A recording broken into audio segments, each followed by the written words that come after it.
Gusto ko lang manghingi ng pasensya doon sa mga na-prank ko doon sa aking drama dahil nga may nag-request na magdrama daw ako. Kaya ginawa ko naman ay nagdrama ako. So yung iba kasi hindi tinapos yung video kaya meron yung nagagalit, meron din yung nagbigay ng mga magagandang payo na ganito, ganyan. Meron yung nagsabi na nag-vlog-vlog ka pa kung maano ka rin malaman pala sa mga basher. Yung mahina daw yung loob ko sa mga basher. Siyempre, yung mga nakakaalam naman, yung mga nakakakilala na sa akin, syempre kilala nila ako na hindi naman ako ganun na basta-basta na lang susuko na dahil lang sa mga basher. Dahil nga, alam nyo naman na palagi kong sinasabi sa inyo na yung mga basher ay sila yung magpapaangat sa inyo. Kaya dapat marami tayong basher, more basher to come.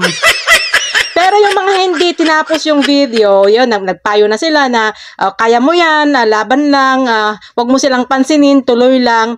Tapos yung iba naman, meron naman yung nag-comment doon na hindi ako natutuwa sa'yo, lukuhin mo ang sarili mo.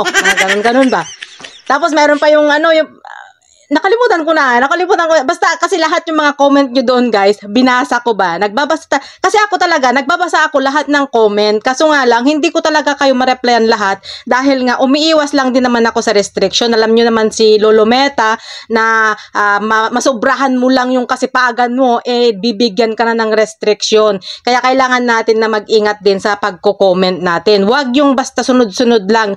Pero, nababasa ko talaga lahat ng mga comment nyo. Yun, napapatawa ako, meron yung, pagka meron yung talagang napaka-importante na tanong, doon nagre-reply talaga ako. Kunyari, may tinanong siya, ganito, ganyan, nagre-reply talaga ako sa mga ganun. Pero pagka may extra pa ako, na marami pa akong extra na kung tip lang yung comment ko, hanggat maaari, gusto ko kayong replyan lahat.